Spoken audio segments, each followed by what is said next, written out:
Basuki, terima kasih memberi kesempatan kepada narasi untuk bertanya beberapa hal yang netizen udah banyak nanyain nih. Nungguin Pak Basuki untuk ngomong. Ya, dengan senang hati. Kejaksaan sudah menyatakan bahwa terbuka kemungkinan untuk memanggil Pak Ahok sebagai saksi. Ya. Apa komentar Pak Basuki? Saya kira itu sangat bagus ya. Kalau minta keterangan kan itu hak aparat, hak kejaksa. Tapi yang perlu diketahui, Pertamina ini ada jenjangnya nih. Ini anak perusahaan Pertamina Patraniaga itu punya dewan komisaris juga. Ada komutnya juga. Dan di atas itu, yang bisa memutuskan penggantian itu juga ada dirut. Dirut dari direksi dari Pertamina Persero. Holdingnya? Holdingnya lagi nih. Dan putusan mengganti dirut direksi holding atau subholding itu juga ada di tangan Menteri BUMN. Jadi kalau mau tanya saya keterangan apa yang saya ketahui, ya saya dengan senang hati akan memberikan keterangan. Kalau dengan media kan saya nggak bisa buka rahasia perusahaan. Nah kami ini hampir tiap hari rapat untuk ngawasin, melakukan pengawasan sampai ke bawah nih, yang jenjang bawah nih. Itu kalau mau dibuat laporan notulen, kalau boleh dikeluarin gitu ya. Saya kira kalau aparat, saya kenapa senang. Kalau jaksa yang sampai manggil saya ya, saya bisa memberikan semua notulen dan rekaman selama saya jadi komut. Apa yang saya sampaikan, apa yang saya minta diubah, yang tidak dilakukan oleh direksi, termasuk anak perusahaan, boleh. Kalau di media saya nggak boleh. Tadi saya bilang buka rahasia perusahaan kan. Justru saya senang banget kalau Jaksa Agung. Tapi sebetulnya kalau manggil saya langsung, orang juga akan ketawain jaksa juga. Kok komut yang dibawa di rut Pertamina belum dipanggil gitu loh. Anda yakin betul tidak ada satupun ucapan Anda yang tidak tercatat kalau rapat-rapat resmi Pertamina? Saya orangnya sangat, kalau manajemen ya gitu ya, termasuk kategori yang sangat rapi lah. Apalagi kita mengalami masa COVID ya. Masa COVID itu ada masa yang ada sisi positifnya. Apa positifnya? Semua rapat itu hybrid kadang-kadang. Kita Zoom, hybrid. Itu semua punya rekaman. Dan bahkan setiap selesai rapat, saya pasti ada notulen. Dan ini semua lengkap. Ya. Rekaman maupun catatan. Jadi, tapi sebagai komut holding, kan area bergerak Pak Basuki jelas relatif leluasa. Tadi Pak Basuki juga cerita bisa mengawasi sampai level terbawah. Iya, jadi sebetulnya kan nggak bisa juga dibilang komut holding sama sekali tidak berperan dalam melakukan pengawasan terhadap subholding dalam hal ini Petraniaga. Iya, kami lakukan pengawasan termasuk soal SPBU. Misalnya soal toilet saja saya urusin.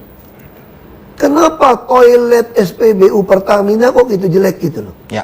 Kenapa nggak mau bagus sama orang mau mampir kayak toko departemen apa yang Alfamart, Indomaret yang kecil-kecil gitu ya, retail itu ya.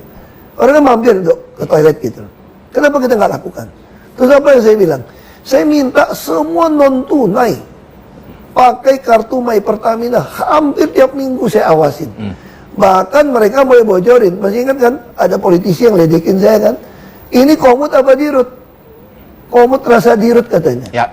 Saya bilang, saya ditaruh dimanapun, saya merasa saya memiliki perusahaan itu. Saya sampai ledekin, saya bukan komut rasa dirut. Dirut nyaru komut, sialan gue bilang.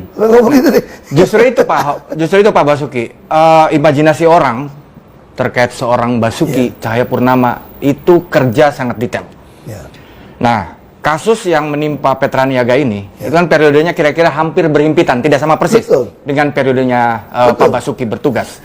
Karena ekspektasi orang yang sangat in detail, tadi Pak Basuki sampai ngurusin toilet segala rupa. Ini masa nggak pernah dengar nih, sama sekali terkait apa yang kemudian meledak 3-4 hari terakhir ini oleh ini kejaksaan. Menarik, saya perlu luruskan. Saya makanya sebenarnya belum mau terima wawancara sebelum ada sidang. Karena saya tidak tahu, saya tidak membaca laporan BAP, penyidikan, saya nggak baca. Tapi saya hanya lihat di media, seolah-olah ada pengoplosan BBM di SPBU. Seolah-olah, ini ledekan ada medsos kita saya baca ya. Pertamax itu adalah Pertalite yang tidak antri. Ya, meme-nya begitu. Sebetulnya saya bilang belum tentu, saya nggak tahu sidang gimana, logikanya. Mobil kita semua yang mewah-mewah itu isi Pertamax. Pertamax Plus. Kalau itu dioplos, mobil saya mogok. Pasti mogok. Mobil-mobil mewah pasti mogok, karena dirancang dengan yang bagus. Nah, apa yang sering dapat laporan dari 135? Saya awasin laporan 135. Tapi secara teknis saya perlu jelaskan. Mungkin masih banyak orang usia saya masih ingat zaman Pak Faisal Abdul atau apa itu di Rut Pertamina dulu. Ya, zaman dulu. Itu ada premium. Ketika mobil mewah mulai masuk, itu dia campur jadi super atau apa gitu loh. Bensin super atau apa, saya lupa. Itu gimana caranya? Premium yang ada dikasih aditif. Kasih aditif supaya oktannya naik gitu loh. Itu dicampur di depo di kilang. Dan itu sampai hari ini sebagian lakukan termasuk premium. Ya, itu di dunia ini nggak ada lagi yang saya tahu. Dalam keterangan terakhir kejaksaan sih memang bilang bahwa memang ada ronnya yang dinaikin, bukan ronnya Iya, makanya ini kan bukan ranah kita. Iya. Karena komisaris tidak bisa mencampurin pengadaan. Terus kenapa tidak mau Anda menggunakan e-katalog? Toh antar subholding itu kan saling Anda menjual. salah satu yang mempromosikan e-katalog internal. Saya dari DKI. Coba tanya sama Pak Hendy. Saya bolak-balik ke RKPP. Tapi direksi ini kelihatannya ngeyel ini, buying time ini. Direksi Petra Niaga? Semua direksi ini termasuk holding di buying time. Apa sih yang susah saya bilang untuk buat e-katalog LKPP? Tinggal bilang aja. Misalnya minyak mentah, saya bilang. Ada Indonesia Crude Price. Tiap bulan ada harga. Tinggal umumkan seluruh dunia. Siapa yang mau taruh minyak mentah di Indonesia, Pertamina jamin beli. Ya. Asal harga tidak melebihi harga Indonesia Crude Price. Lalu BBM. Pokoknya harga BBM Anda taruh di Indonesia, saya pasti beli dengan harga tidak melebihi harga jual BBM kilang kepada Patra Niaga. Termasuk LPG semua. Lalu pertanyaan saya, Petra dibubarkan. Katanya mafia. 2015. Berita tahu? Ya. Tapi kenapa orang Petra jadi dirut Patra Niaga? Nah, itu dia. Nah, jangan naik nama Nah, saya. sebelum saya sampai ke sana. Anda tanya kepada Menteri BUMN. Sebelum saya sampai ke sana, saya mau nanya soal buying time tadi. Buying time ini intensinya apa menurut Pak Hao? Kalau saya Basuki curiga ya, saya curiga ini ada permainan. Bekas satu dirut Patra Niaga dipecat. Karena? Saya tidak tahu, tapi diduga karena dia tidak mau menandatanganin pengadaan editif itu. Jadi pengadaan editif ini melibatkan oknum di BPK malahan. Menurut isu. Oknum BPK ini jadi backing supaya Pertamina ini membeli editif ini dengan transport dengan tender yang tidak sah. Lalu saya dengar isu itu, saya panggil datang. Ini semua ada rapat dalam acara, berita acara. Saya tanya, ini nggak bisa. Terus ditakut-takutin, kalau nggak pernah tanda tangan, di SPBU nggak ada barang nih. Ditakut-takutin kelangkaan.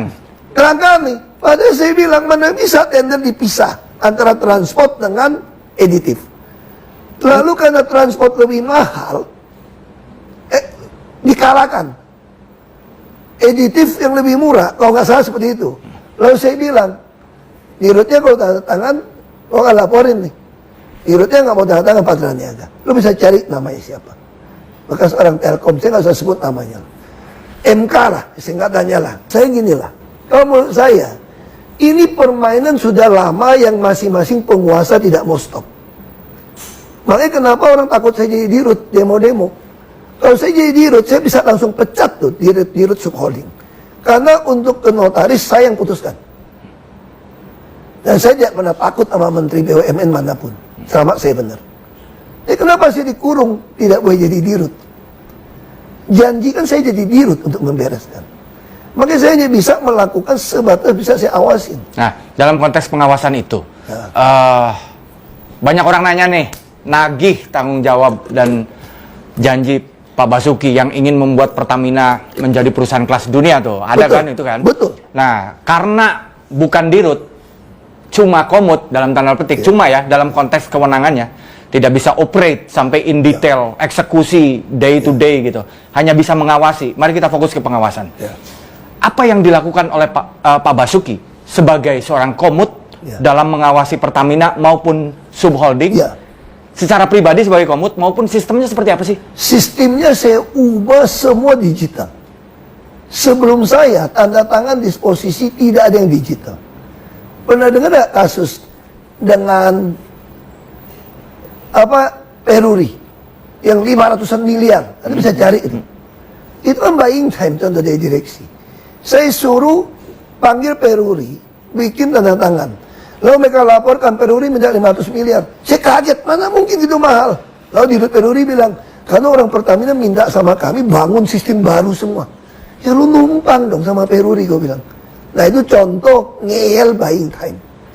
Lalu COVID datang, waktu itu mereka masih nganggap gue teman presiden. Lebih takut.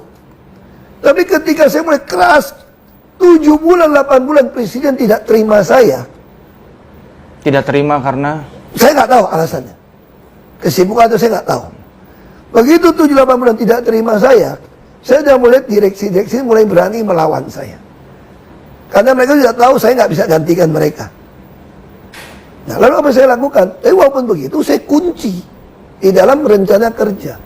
Misalnya sebelum saya berhenti, saya sudah kunci dalam RKAP untuk 2024. Itu di dalam RUPS, sudah di RUPS baru saya berhenti. Mereka harusnya melakukan penghematan 46% di seluruh procurement pengadaan. Di semua ekosistem Pertamina ya? Dan itu sudah tanda tangan. Anda bisa periksa. Makanya saya senang banget kalau Kejaksaan Agung mau hebohkan kasus ini. Kan ini udah 2025 nih. Kita tinggal lihat aja direksi. Ikutin nggak RKAP, RUPS yang sudah kita tanda tanganin bersama untuk 2024. Kalau penghematan nggak 46%, sudah hitungan. Kita pakai konsultan kok. Berarti maling. Berarti kalau diubah di RUPS RKAP-nya, berarti ada intensi nyolong. Nah itu yang bisa saya lakukan. Sebagai komut. Saya sebagai bilang, komut kenapa saya semua tercatat. Saya sering ngancam mereka secara kasar kok. Kalian yang nganggap saya nggak berdaya hari ini ya. Mungkin ada yang nganggap saya itu macan ompong di Pertamina, karena nggak jadi dirut. Tapi kalian tunggu, waktu akan berputar. Semua catatannya akan saya pegang. Satu hari ganti rezim, kok penjarain kalian semua, saya bilang. Kalian ingat baik-baik kalimat saya direksi. Saya boleh keluar dari sini, tapi catatan yang saya punya, kalau rezim betul-betul mau membereskan negeri ini dari korupsi di migas dan Pertamina, saya berani jamin, saya dengan data ini akan penjarakan kalian semua. Makanya saya harap, ini kasus bukan cuma si Rifa Siahaan Patraniaga kok. Mana mungkin? Saya kira oknum BPK bisa terlibat. Anda yang ngaudit kok. Ya, Rifa sendiri baru masuk Petraniaga 2021. Tapi dia orang veteran, katanya isunya semua. Sebelum lama di Pertamina Shipping International. Ya, tapi intinya gini lah. Intinya kita ngomong lah. Bubarin Petra pun menurut saya itu main-main bohong doang. Kalau begitu, kalau orang Indonesia sama. Anaknya bisa main. Kalau mau bubarin seluruh sistem mafia migas, ikutin yang saran saya deh. Ika Talok itu LKPP orang kita, bos, pemerintah. Harga ICP ditentukan oleh Menteri SDM.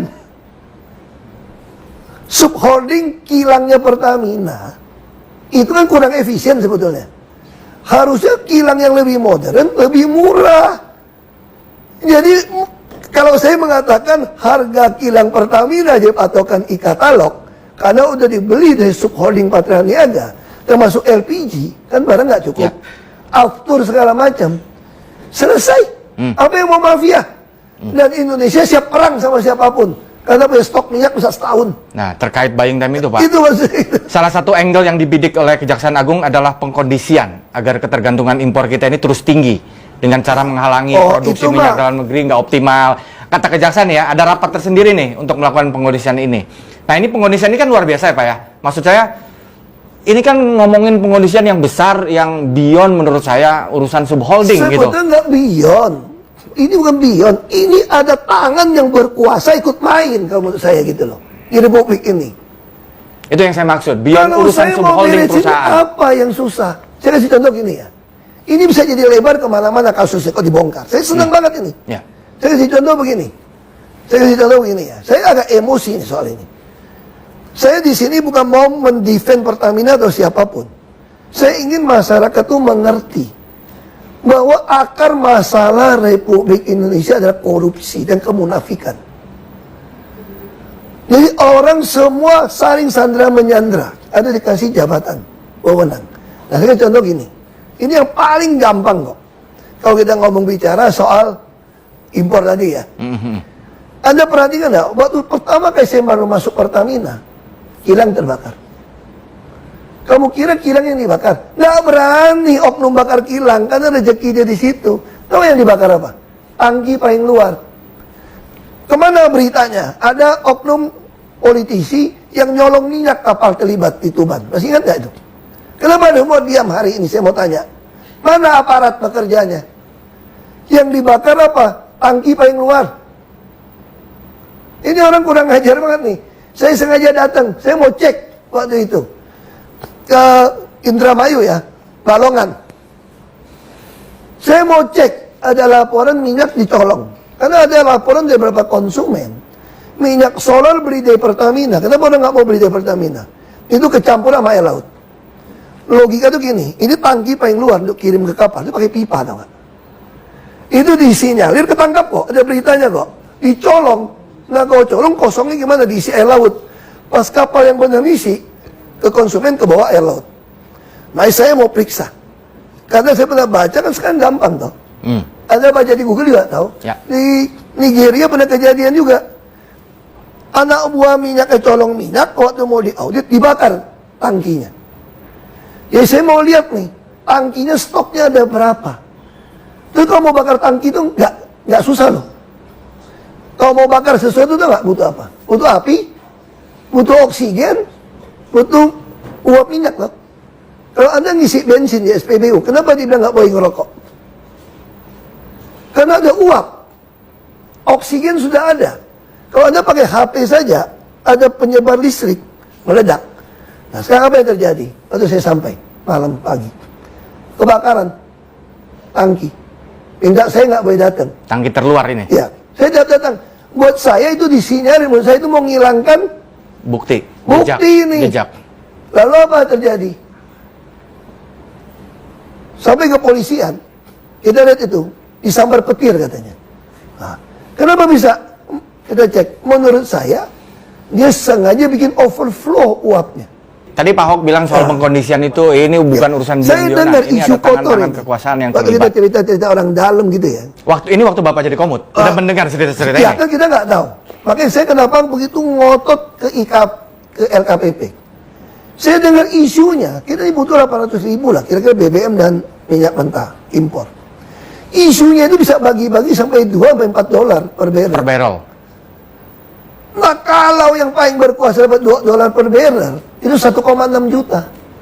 Makanya saya bilang, pemerintah saat ini, kalau tidak mau memperlakukan e-katalog di LKPP pengadaan bahan migas, saya berani jamin cuma mau ganti pemain. Ada yang mau makan itu uang. Oke. Saya mau tegaskan seperti itu aja. Jadi salah satu angle Kejaksaan Agung juga dia bilang bahwa salah satu alasan untuk impor ini nih Petraniaga dan beberapa importer ini bilang bahwa minyak produksi kilang dalam negeri tidak efisien, tidak ekonomis, tidak memenuhi standar kualitas atau spek yang diinginkan. Ini kan memproblematisir kualitas pekerjaan Pertamina karena itu kan barang Pertamina. Apa pendapat Pak Ahok? Enggak, saya mesti ngomong jujur ya. Banyak sekali pembangunan kilang itu salah. Termasuk kilang Balikpapan, kalau diperiksa banyak masuk penjara. Itu sampai ngaco. Makanya saya bilang, banyak dosa-dosa lama yang mesti dibereskan. Dan saya di dalam. Apa kerja saya? Saya jaga ketat pengeluaran uang. Saya melakukan cost optimalisasi. Potong biaya yang nggak perlu, menambah penambahan biaya dari penjualan produk-produk kilang dianggap sampah, lalu cost avoidance dari kebakaran meledak. Hasilnya apa? Waktu saya tinggalkan Pertamina, kita mencapai $4,77 miliar keuntungan. Itu kalau mau dijalankan lagi procurement 46%, saya jamin bisa dapat $6 miliar kita. Tapi saya ada beda pendapat politik itu. Ya. Saya keluar. Saya bukan orang yang mau numpang hidup, nikmatin gaji besar, dan hasilnya jelas kok. Anda menanyakan apa fungsi saya? Ya. Saya sudah lakukan. Sebagai komut. Sepanjang sejarah Pertamina, dibandingkan dulu masih ekspor minyak $100 per barrel, tidak pernah capai keuntungan, pernah saya capai. Oke. 2, sekian miliar dolar udah melampaui keuntungan mereka dulu. Berarti borosnya minta ampun kan? Ya. Nah sekarang saya tanya, orang mau menuntut saya, apa yang lo lakukan? Saya udah lakukan terbaik untuk Pertamina. Kenapa nggak bisa sikat semua? Lo kasih gua dirut dong, kayak gua jadi gubernur. Gua pecat-pecatin tiap minggu. Kasih Anda kekuasaan ya, Pak? Iya, lu nggak nurut gua pecatin lo. Nah, ini pertanyaan agak detail sedikit sih, Pak. Ini terkait mekanisme pengawasan di era Bapak atau mekanisme yang memang formalnya. Ini klaim temuan-temuan kejaksaan kan ada pengkondisian, ada penolakan terhadap kualitas minyak produksi dalam negeri, tidak efisien, tidak ekonomis, tidak sesuai spesifikasi yang diinginkan. Ini QC-nya gimana? Kenapa klaim-klaim dari anak perusahaan ini kayak iya-iyain aja sampai itu akhirnya? saya bilang, ini saya senang banget Kejaksaan Agung menangkap ini gitu loh. Sehingga semua jaringan bisa kebuka. Ini kalau nggak kerja sama nutupin nggak bisa. Oh, jadi kira-kira termasuk oknum BPK. ya. Kalau nggak mana bisa, ini diaudit diperiksa kok. Jadi klaim-klaim ini kalau diperiksanya dengan benar itu bakal dengan mudah dibantah gitu kira-kira Pak Ahok. Bukan dibantah, bisa masuk penjara lebih banyak. Oke.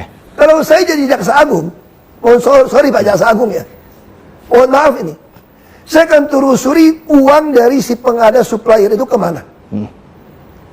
Duitnya kemana? Kalau Anda tarik cash saja saya tangkap.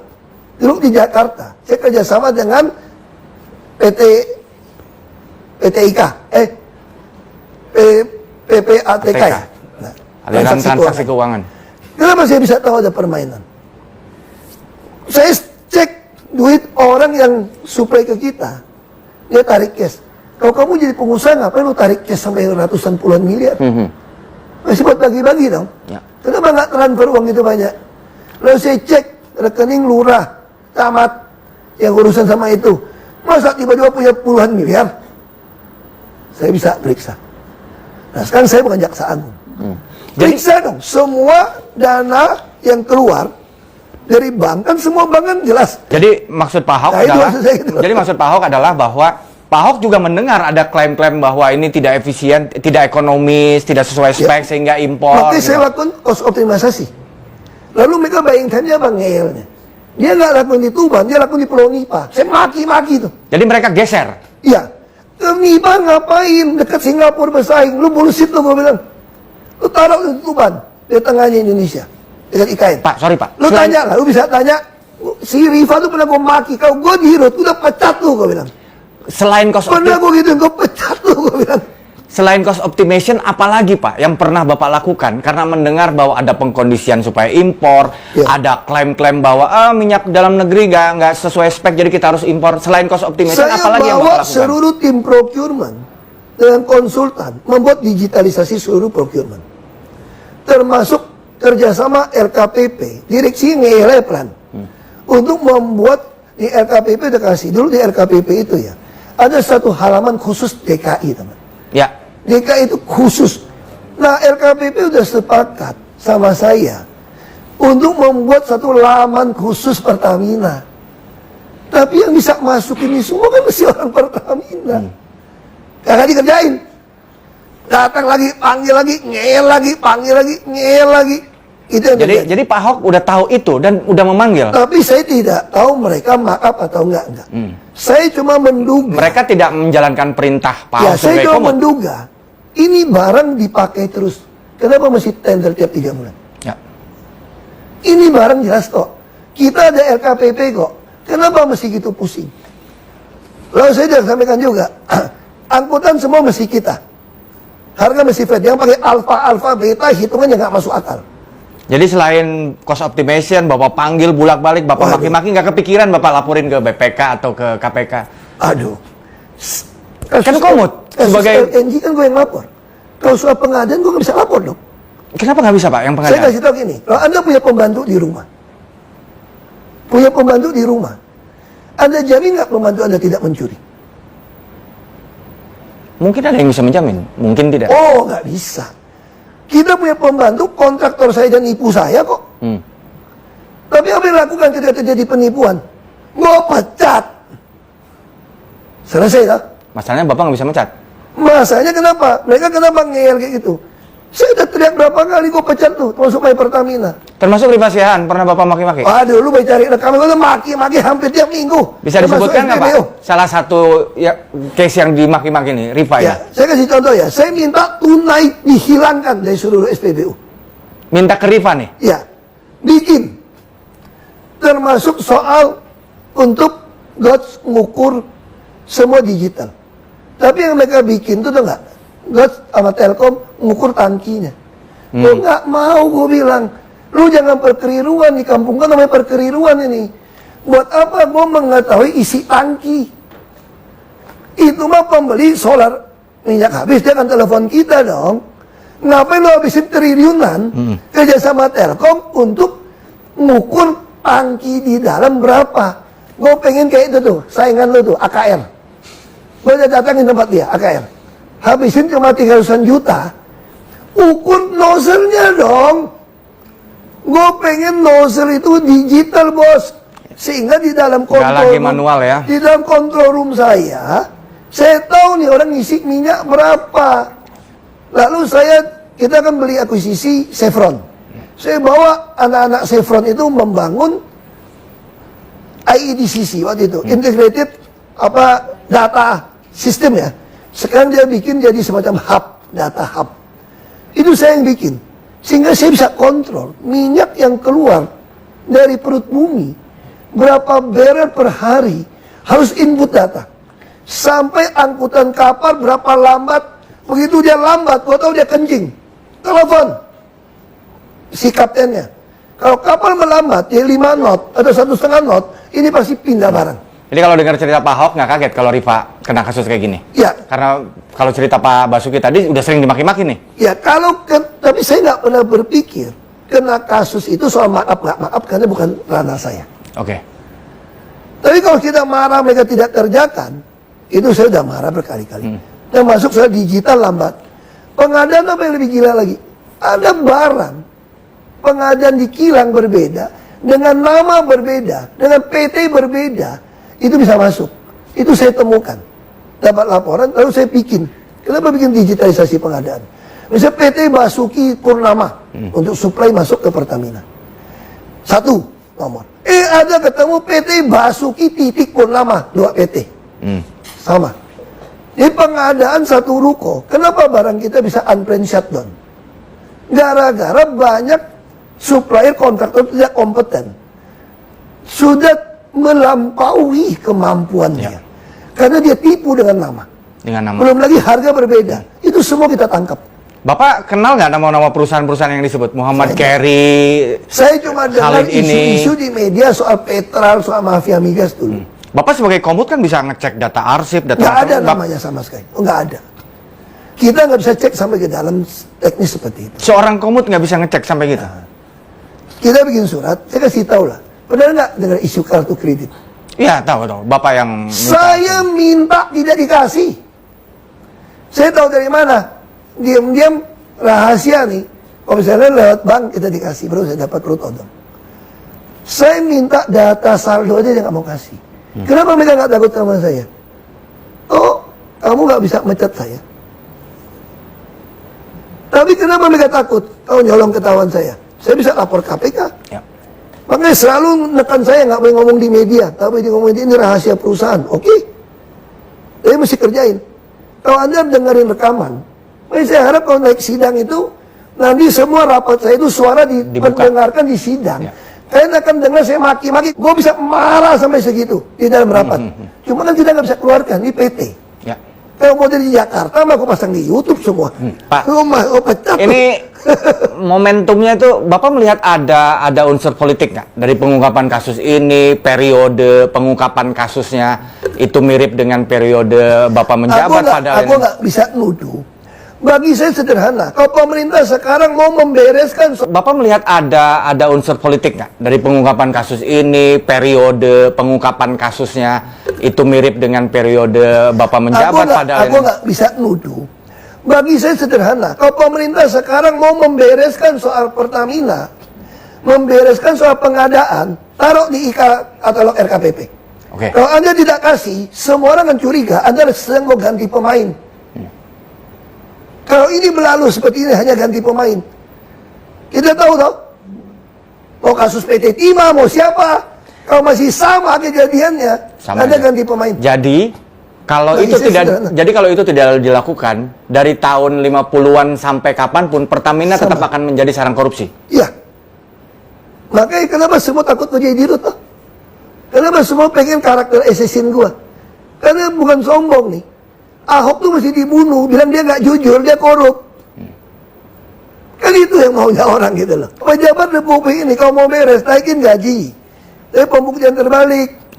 Nggak cukup cuma naik gaji doang, harus pembuktian terbalik. Kamu masih nggak Undang-Undang Nomor 7 tahun 2006? Hasil ratifikasi Konvensi PBB melawan korupsi. Di situ ada prinsip illicit inducement. Kalau kekayaan kamu itu tidak bisa buktikan dengan pajak yang Anda bayar, sita buat negara. Oke, terakhir Pak. Tapi butuh PP dong. Ya. Pertanyaan saya, berani ya SBY dan Jokowi keluarkan PP-nya? Ya. Termasuk Pak Prabowo, keluarkan PP-nya aja. Oke. Supaya membandingkan, beres negeri ini kok. Pak, terakhir kalau korupsi Pak. beres. 4 tahun Anda menjabat sebagai Komut. Ada yang Anda sesali karena Anda tidak lakukan? Ya. Yang saya nggak. Ada nggak? Nggak ada. Ada nggak selama 4 tahun menjabat sebagai Komut, ada tidak hal yang Anda sesali karena ada hal yang seharusnya Anda lakukan tapi tidak Anda lakukan? Saya tidak pernah menyesali apa yang saya lakukan. Karena semua saya lakukan dengan nurani yang murni.